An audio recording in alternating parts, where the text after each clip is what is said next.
excuse me, sorry, I'm sorry, excuse me? Do you say excuse me again and again? And are you tired of repeating this phrase time and again? So let's change the way of speaking this phrase, excuse me, in today's video. Let's see some different patterns and phrases by which you can replace this word, excuse me.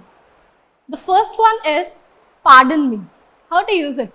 Pardon me, can you tell me the time? Pardon me. Next is, I'm sorry. I'm sorry, I didn't catch what you said earlier. मैंने सुना नहीं आपने पहले क्या कहा. So we say, I'm sorry, I didn't catch what you said earlier.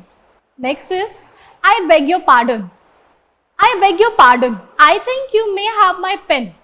शायद मेरा pen आपके पास रह गया. So we say, I beg your pardon. Next is, my apologies. Generally, apologies we say for saying sorry. So we can say, my apologies.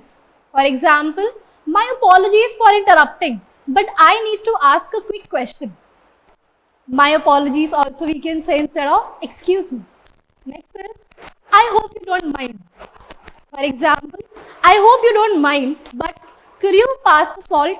Next we can say, may I? For example, may I interrupt for a moment?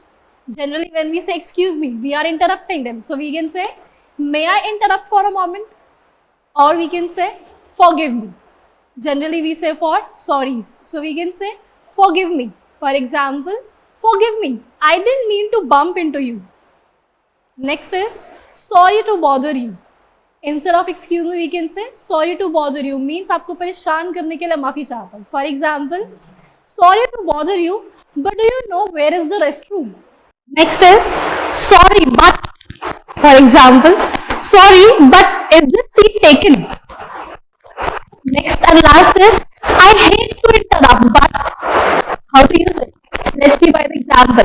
I hate to interrupt but I think it's time for a meeting. So all these phrases have different tone, situation and cultural context, and you must see how to use in different situations. So for more such videos, subscribe to our channel and stay tuned with us.